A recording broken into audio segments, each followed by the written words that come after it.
Hello there, everybody, and welcome back to Circling Seattle Sports on Converge Media. Of course, as always, I am your host, Charles Hamaker.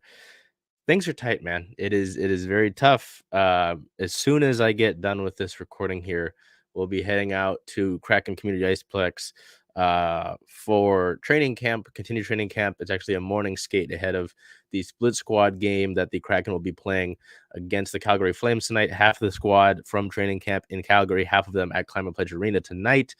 Then after that, we've got the Mariners starting their 7-game homestand to close out the regular season. So bear with me. That's why we're in the home studio. We're doing our best. All of that being said, we're going to cut to the chase here and get right into our Seahawks coverage. Seahawks, over the past week, it's been a busy week. They're bumped up. They're banged up injury-wise. They came out with the win yesterday against the Panthers, and they got even more banged up in that. But we'll get to that when we get to the respective injury-related news. The Seahawks beat the Carolina Panthers on September 24th, Sunday, 37-27. Seattle uses a big second half, uses the running game. The crowd gets back involved. The 12s were great at Lumen Field, forcing 8 false start penalties. It's not a record. The record came back in 2011 against the Giants, the New York Football Giants, that is, who the Seahawks play next week. This was going to be an interesting one. Andy Dalton was the starter because Bryce Young, the number 1 overall pick from this past year's draft, was not able to go in this one. Andy Dalton, coming into this game against Seattle, was 3-1 against the Seahawks in his career, including a win last year when he was a member of the Saints. But the Seahawks were able to take care of business in this one, a kind of a bumpy first half where they had to settle for a bunch of field goals. They're able to pull away here in the second half. We go to our offensive player of the game. I went with Kenneth Walker, the third Walker, 18 carries, 97 yards, and 2 touchdowns on the day, including 3 receptions for 59 yards as well. Nice, strong game for him. Not the only running back that shined in this game. Zach Charbonnet, the rookie out of UCLA, had a nice game, had a really impressive run that got down towards the goal line where he, the word throw comes to mind. The defender kind of, if you watch the replay, the highlights, or on Twitter, if you see the video, it was pretty impressive. Can't show it because of NFL laws and all that, but pretty impressive there. On the defensive side of the ball, I could have gone 2 ways. Could have gone with Devon Witherspoon, the rookie cornerback out of Syracuse, or defensive tackle Jarron Reed. Jarron Reed, I went with him here with this photo by Chris Mast as he's paying homage to Michael Bennett's sack dance here. Jarron Reed, 8 total tackles, 4 solo, 1.5 sacks, 1 tackle for loss, 1 pass deflection, and 3 QB hits. Now, Witherspoon drew a lot, especially when he was drafted, because it wasn't Jalen Carter. There were a bunch of fans who were a little upset Seattle didn't go with Jalen Carter because of the Seahawks issues along the defensive line. I understand that. I get it. I would have been okay if he would have been drafted here, honestly. But going through the draft process and hearing afterwards, it really didn't sound like Pete Carroll and John Schneider were ever going to go with him, especially as things kind of stacked up against Carter in the offseason. Witherspoon wasn't fully healthy in the preseason, the offseason. Preseason, I think, specifically. And then in week 1 and week 2 and now week 3, he was kind of judged. There were a lot of fans. The Sports on Tap guys were all, oh, he better do this. And they were basically putting the expectations really high for Witherspoon, which I think is unfair. Fit isn't always the best thing. So you can't always just immediately argue that someone needs to do this and compare. It's not the same. And yes, I did mention those guys specifically for a reason. Witherspoon today, he had a solid game in Detroit, but then specifically in this game against the Panthers as well, targeted 11 times. He only allowed 3 catches for a total of 19 yards, broke up 2 passes, gave up 1 first down, and led the team. He led the team as a quarterback. He led the team in tackles. I know that's something that Pete Carroll liked when they drafted him. So I just think that the criticism is unwarranted and it's a little bizarre. Um, you know, bad outlets make bad choices and they say bad things. So, you know, anywho, yeah, really impressive from the defense in the second half there. Some things I'm sure they'd like to work on. 27 points isn't great. Carolina got sort of a garbage time touchdown towards the end of the thing. But their first home win of the season. They were wearing you go back to the photos, you can see they're wearing their whites at home, which is different. It's the first time that they've ever worn white at home in franchise history. They were paying homage to the 2000, the Super Bowl 48 team in that season as the 10-year anniversary, had most all of that team in attendance. Obviously, Russell Wilson couldn't be in attendance because he was getting blown out by the Dolphins 70-20 down in Miami. But it was fun to see guys like Breno Giacomini, obviously Michael Ben, a lot of the big name guys, Doug Baldwin, Cam Chancellor, all of those guys where a lot of the group was there to have them memorialized and honored was really fun to see, and for them to see a win there was good. That was good. It would have been unfortunate if they had lost that game. We get to injury related news though. This is where I talk about it. Before we even get to the inactives list and what happened in the game itself, rookie defensive end Mike Morris had to undergo shoulder surgery. He will be out for the season. It's really unfortunate. It was a guy that a lot of us, I had thought that he would be able to come in and make a sort of splash on the defensive line, help with the pass rush. He's going to undergo that shoulder surgery. Pete Carroll did say it was a sort of recovery that's going to take a few months. So he's not going to be able to contribute this year, unfortunately. The inactives list, there's some notable names on here. Will Dissly was able to go with a shoulder ailment that he was dealing with. Kobe Bryant, Reek Woolen, Jamal Adams, Phil Haynes, McClendon Curtis, Charles Cross. I mean, outside of Curtis, those are all guys who normally would start for you when they're healthy. So Seattle is already tough. You're going against the Red Rifle. I say that with some jest. And then in the game itself, Damian Lewis left the game with a hand injury. Trey Brown left the game with a concussion. Darrell Taylor left the game with a leg injury. And then Draymond Jones left with a hip injury. Reek Woolen and Jamal Adams are both expected to be able to go next week in the Monday Night Football game. We'll see. We get to team-related notes. On the 19th, Jamal Adams goes through the full week of practice, which is good. But didn't necessarily mean that he was going to be able to play versus the Panthers. Artie Burns was activated from the practice squad, signed to the active roster from the practice squad. Then we got some practice squad stuff. Cornerback Robert Rochelle and Matt Landers were released from the practice squad on the 20th. With Will Dissly dealing with that shoulder injury that I mentioned, rookie tight end Brady Russell was signed to the active roster off the Eagles practice squad. As a corresponding move, the team released linebacker Tyreek Smith. Also this is on the 20th of September, quarterback Geno Smith won the FedEx Air Player of the Week award. It's the first time that he's won that award in his career, as he went 32 for 41 for 328 passing yards and 2 passing touchdowns in that win over the Lions in week 2. And then on the 21st, the team signed outside linebacker Tyreek Smith back to the practice squad and released offensive tackle Greg Island as a corresponding move. So the Seahawks sit at a 2-1 record. They are now second in the NFC West behind the 49ers, who are 3-0. Looking ahead, their next matchup is Monday Night Football, October 2nd, at MetLife Stadium. It's a 5:15 p.m. start. It is Monday Night Football, as I mentioned. Jamal Adams, Reek Woolen, both expected to be back. We're going to likely hear some more injury-related updates, probably even today, later in the day, from Pete Carroll and the Seahawks, just to hear about some of the guys who got hurt in Sunday's game. So that will certainly be something to keep an eye on, and obviously a nod to look at the social media on the bottom bar when we've got it rolling to see that in real time when we get that information. So we go directly over here to Mariners related news. Now this is tough because this past week hasn't been great for the Mariners. I mean, the first part of it was we go to this Oakland series. It was a sweep. The Mariners sweep Oakland in 3 games, starting with the 18th, a 5-0 shutout. That was Seattle's 16th shutout of the season, which is a franchise record. Player of the game, shortstop J.P. Crawford, 1 hit, 1 run, RBI. I think, oh, that's normal. He had 3 walks in that game, so JP was able to get on base heavily. September 19th at the Athletics, a 7-2 win. Our player of the game, once again, JP Crawford. John Paul, 2 hits, 2 runs, 2 RBIs, including a solo homer, continuing to show off the power this year. Driveline has done that man some wonders.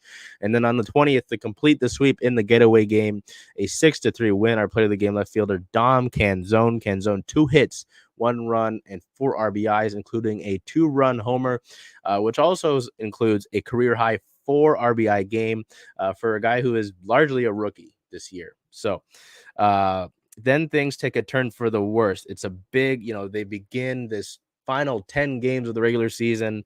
There's all this hype, and then they fall flat on their face in Texas against the Rangers. Yes, I understand the sweep. I've got the broom over in the corner there. I'm trying to ignore it. September 22nd at the Rangers, they lose 5-8. The Mariners go down really big in this game. They start to mount a comeback, but they're unable to fully complete that. Just a poor plate approach, and that could go across the entirety of this series. The Mariners were unable to get into the bullpen earlier against the Rangers. This Rangers bullpen has really, really struggled in the second half of the season. The Mariners were not able to take advantage of that, chasing, poor swing decisions, just not following the game plan. At least that's what Scott Servais said after the first game. So, not great to hear that from your manager. From that game one, our player of the game, catcher Cal Raleigh. Cal, 2 hits, 1 run, and 3 RBIs in that game. In the second game, the shutout. And then even to go back to it, talk about the offense. Bryce Miller got hammered in this game. It's unfortunate. You were looking for a big game from him. It's a lot to ask as well from the young man, but just tough. Gets hammered here. Gives up the big lead. Seattle has to go into the bullpen probably earlier than they may have even hoped. Game 2, Logan Gilbert's on the mound. He holds him to 2 runs, which is very, very good for the best offense in the American League. But you can see on your screen the big 0 that the Mariners put up on offense themselves. So they don't do Logan any favors, and they're unable to prolong the series win by the Rangers in this one. And so then they go to game 3 looking to avoid being swept, and they can't do that. And an 8-9 loss today. Another one, they started to go down big. Brian Wu, they hammered Brian Wu. Brian Wu made his major league debut against these Rangers down in Texas earlier in the season and got hammered. Tried to bounce back from that, have a better result this time around. He could not. The Mariners mount a fiery comeback. I think they were down 7-2 at one point. They had the winning run at the plate. In all 3 games, the Mariners had the winning run at the plate, and they were unable to execute. Globe Life Field has just been a house of horrors for the Mariners this season, unfortunately, and they fall and they lose. Let me get to player of the game. Right fielder Teoscar Hernandez, 2 hits, 2 runs, 2 RBIs, and a walk in this one as Teo hits a solo homer early in the game. His solo homer actually made it a 1-1 tie in the first few innings. Before I get to the overall talk about this series, we'll go to our player of the week. Player of the week, JP Crawford. JP, over his last 6 games, 8 hits, 6 runs, 3 of those hits being extra base hits, 4 RBIs, 3 walks, a 308 batting average, a 379 on base percentage, a 477 slugging, and a 956 OPS. We look at this series, and it's tough. It's really tough. You had Miller going in game 1. You had Wu going in game 3. Those are the young pitchers, the guys who are really looking to continue to develop their off-speed pitches, and they have done that to an extent, but they really got hammered by these Rangers. At least in this since it's fresh, that series finale, Wu just kind of left some of those pitches, got over the plate, change up slider falling into the center of the plate, and Texas doesn't miss those. So. And there was a comment too about, having to take care of business, especially against Houston, because they can't win against Texas. I think these games partially showed that you can win against the Rangers. You just can't you can't spot them 9-8 runs. I know you're not spotting them, but it's tough with Wu and Miller to have to go against them. Now we look here. I'm going to try to take a look towards this Rangers series that closes out that homestand. The final 4 games of the regular season the Mariners will play are against those Rangers. I'm going to say, uh, at least cautiously, that the division is likely out of it. I know I had this little meme here. You've got all three of the teams at the top of the West technically still involved in it. But with the Mariners getting swept by the Rangers in this one, it kind of seems unlikely.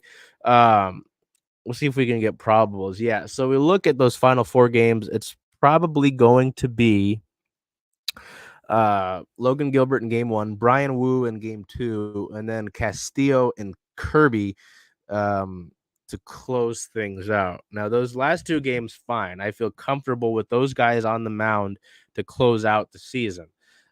With Gilbert as well. Brian Wu, that's going to be a big ask for him to try and take what happened literally yesterday and try and get ready for that. Bryce Miller as well, even in that series finale on Wednesday against the Astros. That's going to be tough as well. Yeah, it's tough. These are, especially after the last series too, where Houston talked about having a team meeting after the Mariners swept them down in Houston. They're going to be pissed after this series. They just got swept by the Royals down in Houston. They're not going to be happy either. So you got two teams in the Mariners and the Astros who are coming into this respective series that starts tonight. Who are going to be upset because they just got swept. So it's going to be interesting. It's going to be a lot of fireworks. I'm a little disappointed. Obviously, I'm sure everybody's disappointed by the sweep. Twitter probably more scorched earth rather than disappointed. But still, it's going to be an exciting last 7 games. The weekend, Friday, Saturday, Sunday, are all sold out against the Rangers. There are limited tickets for the rest of the homestand. If you can come down to the ballpark, come and join us. It's going to be a hell of a lot of fun. It's a really tight race. The Mariners still are in position to get into the playoffs. Knock on wood, wherever you've got it. I'm going to knock on my kneecaps as well. Their magic number is 8 right now. Their magic number went down each of the last few days because the Astros lost. So task failed somewhat successfully. So anyway, the one real only piece of team-related news that we've got for you, September 18th, center fielder Julio Rodriguez was recognized as the 2022 Latino MVP award winner by the Latino Sports Writers and Broadcasters Association, which is very cool to see for Julio there. Look ahead. The Mariners record sits at 84-70 at the moment. They are third in the American League West. Oh, we're back at this. Yeah. They're 2.5 games back. Well, no, they're 3 games back from the top of the division and half a game out of a wild card spot, that final and third wild card spot. Looking ahead to begin this week, it's 3 games against the Astros. Tomorrow, the 25th, today, the 25th is a 6:40 p.m. start. The 26th is a 7:05 p.m. start, not 7:10 to 7:05. Oops, wrong hat. Yeah. And then the 27th is a 6:40 as well. We go over here to this 4-gamer to close out the regular season against the Texas Rangers.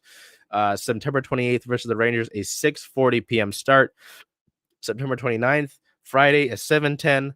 September 30th is a 4:15 start. Yeah, Saturday, 4:15. And then October 1st versus the Rangers, a 12:10 start. That is the regular season finale. We go over here, quick stop over with our Storm. As center, Ezi Magbagor was named to the WNBA All-Defensive Second Team. It's the second straight season that Ezi has earned this honor. Magbagor, the 6'4" forward from Australia, has another solid defensive campaign in this 2023 season, finishing second in the WNBA in block shots with 1.9 per game and 74 in total, which is the second most in a season in Storm franchise history. Of her 8.1 rebounds per game, 6.5 of those came on the defensive glass, where she grabbed 258 boards, which ranked 4th in the league.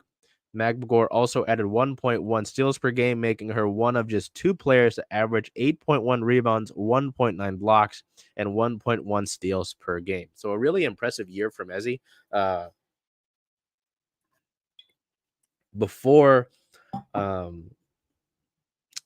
Sorry. We'll restart that. It was really great to see Ezi kind of solidify herself as the second star on this roster. Earned the All-Star nod.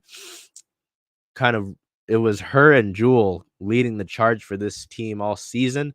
At one point, it was the 3 stars when you had Gabby Williams. She She got hurt there, unfortunately. So it's really great to see Ezzy fully blossom into that and make a big leap. After last year, she was starting to do that, and then Tina Charles comes in, and the rotation kind of gets all bungled up. So really great performance and a great year from Ezzy. And it'll be really interesting to see this next year, the sort of leap that she makes from this performance to the next one and what she's going to do in the next season. And it's funny because Ezzy's age, because she started playing basketball, professional basketball at such a young age, she's around the age of some of the rookies that Seattle had this season. So that was it's a fun note. So we'll keep it moving here. And we'll go over to our Sounders, and we don't have a tie to talk to you about, which is great.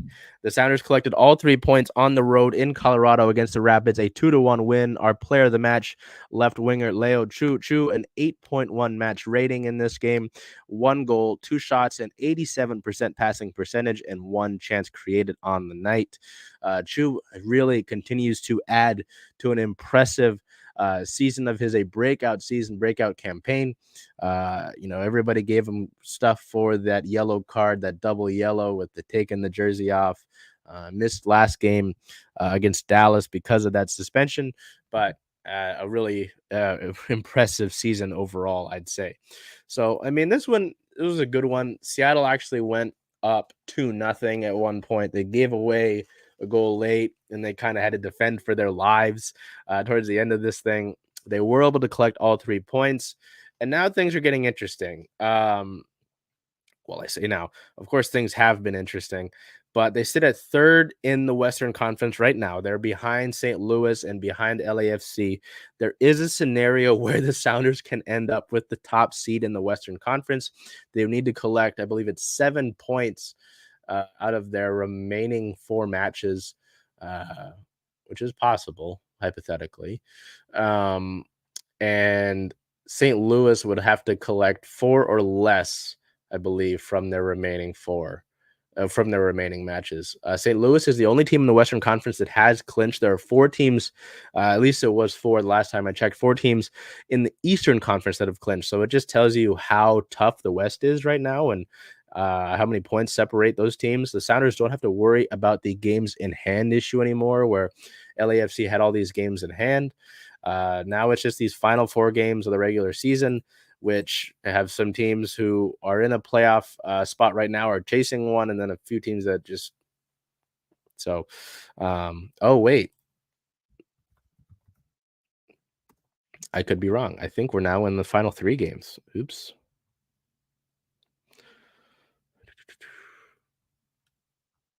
And of course, the Sounders website loads slowly. No, 4. Okay, yeah. Nashville, LA, Vancouver, St. Louis. Oh, wait. Yeah, not gonna be easy for that, but you're kind of moving in the right direction. Christian Roldan being back is great. Leo Chu back in the lineup after the yellow card suspension. So that's nice. Not so nice. We get to injury related news on the 19th. Forward Raul Ruidiaz did not train after suffering a hamstring injury. At that time, Schmetzer did not sound optimistic about him playing versus the Rapids. He did not play against the Rapids. He did not travel with the squad either as a precautionary measure. There are rumors that he might not play for the rest of the season. I can't say that the club has confirmed that, but that's something to keep an eye on. It's been tough with Raul. Obviously, a lot of concerns about his injury history. So that will be something to keep an eye on. The availability report against the Rapids. Sota Kitahara was out with a left quad strain, and Cody Baker and Kellen Rowe were out.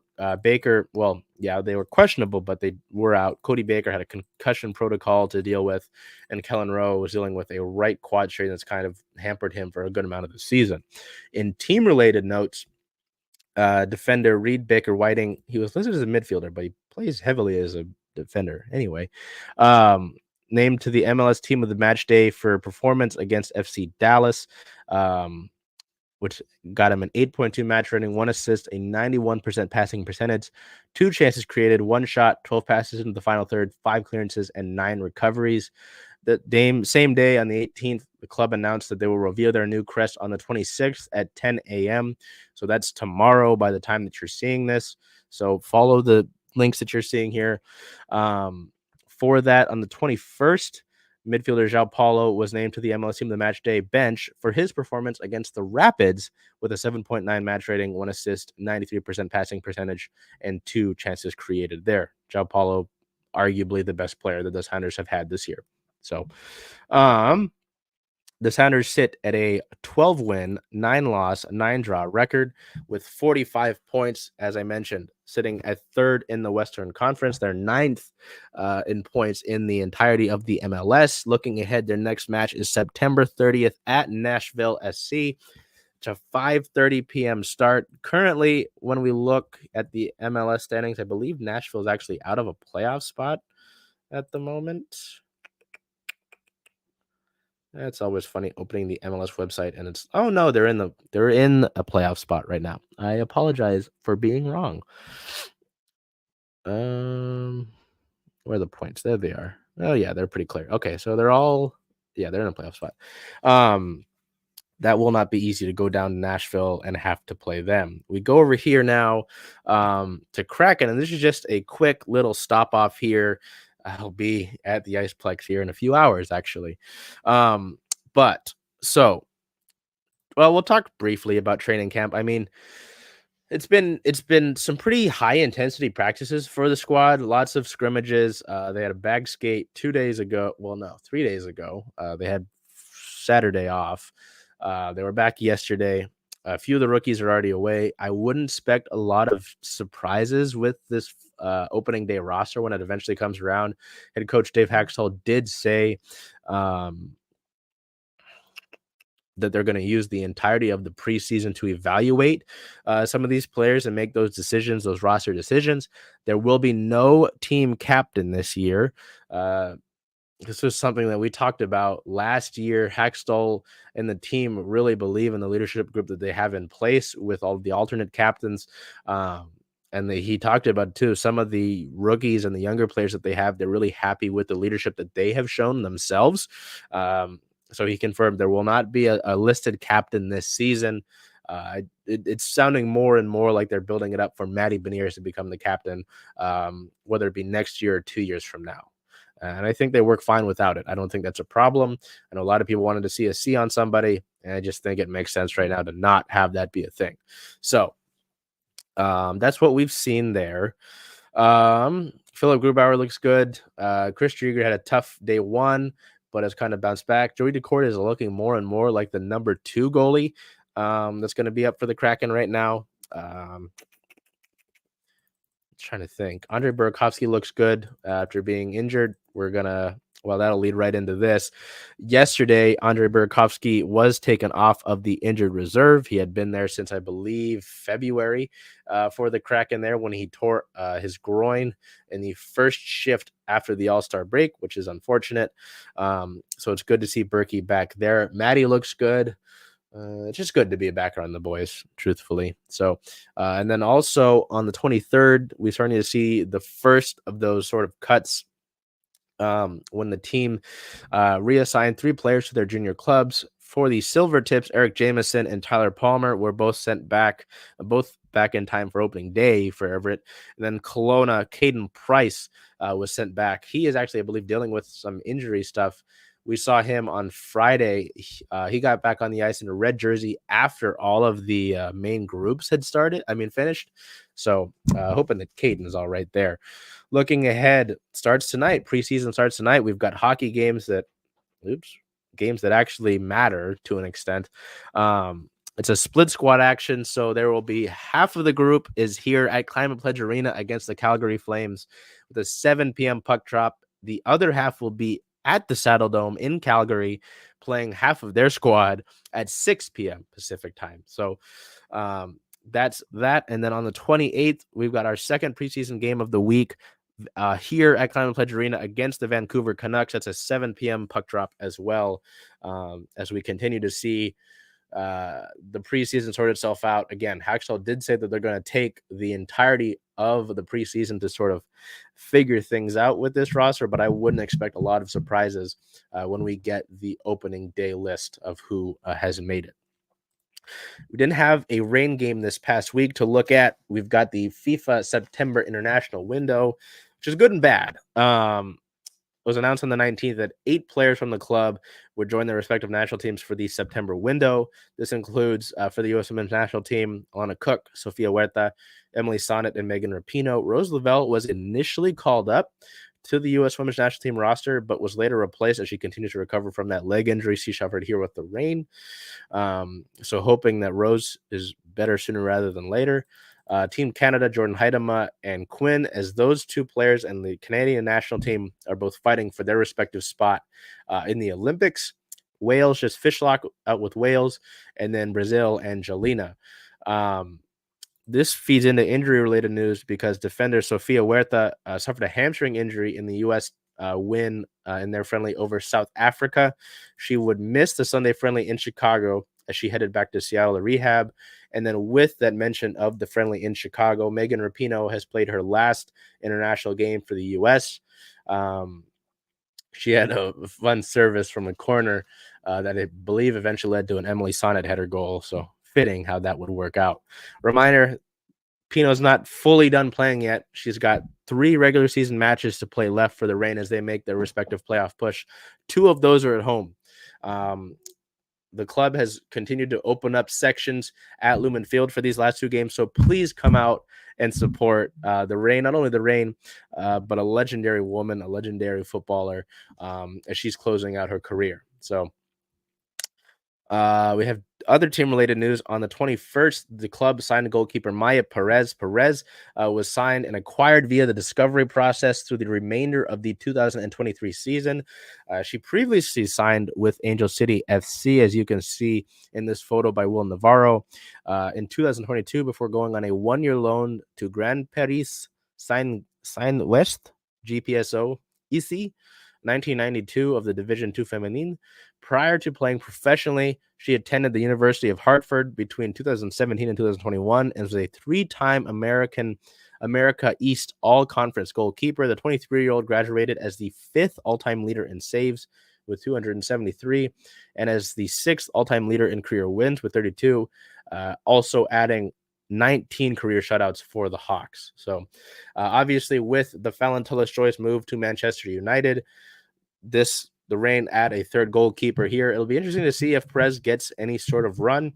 Laura Harvey sounded excited to have, Leslie Galmore and Laura Harvey sounded excited to they've talked about finding a goalkeeper of this caliber at this point in the season. So who knows what Perez will be able to do. So we haven't been doing a lot of league news as we've been crunched for time, but on the 19th, the NWSL granted Boston, the city of Boston, the expansion rights for the league's 15th team. So it's great to see the NWSL continue to expand and women's sports continue to expand. All this means for me, though, is covering the Reign, is that there will be more players that I'll have to worry about leaving in the expansion draft. So the Reign sit at an 8-win, 8-loss, 3-draw record. They are 5th in the league table right now, which isn't a playoff spot, with 27 points. Looking ahead, their next match is here at home, October 1st versus the North Carolina Courage. That is a 5 p.m. Pacific time kickoff. The Reign are, let me get this officially so I can say the right words. The theme of this match is Kick Breast Cancer, presented by MultiCare. That game will be streamed on Paramount Plus and TSN Plus. It is the second to last. Oh, and Fox 13 Plus. It is the second to last regular season home game for the Reign. That last one is against the Washington Spirit. Reminder, these last 2 home games for the Reign, as they continue to not only push for a playoff spot, are also Megan Rapinoe's last regular season home games. There could be playoff games, but that's not a guarantee. So get your behind, I almost said a bad word, your behind to Lumen Field for these matches. We got through it there. I have to go and get ready to go up to the Iceplex for morning skate and other preseason stuff with the Kraken. Until I see you next week, we got the Reign back. So I'm getting all my jackets out of storage, trying to take care of myself. Got to protect the dome here. Oh, God. Got to use my moisturizer. Anyway, till I see you next week, we'll be in the month of October, which is wild. By then, we'll know more about the potential of the Mariners in the playoffs. The Seahawks will be playing Monday Night Football next week, so we won't have a game to go over with you next week. The Sounders are continuing to push for their playoff spot. They can't clinch yet. The Reign, the same thing. The Kraken will have preseason games to go over. There's just bunch going on, as I mentioned. Please follow us on the social medias to help you. Till I see you next time, take care of yourselves, be well, and do whatever you can to make today a great day. Love you guys.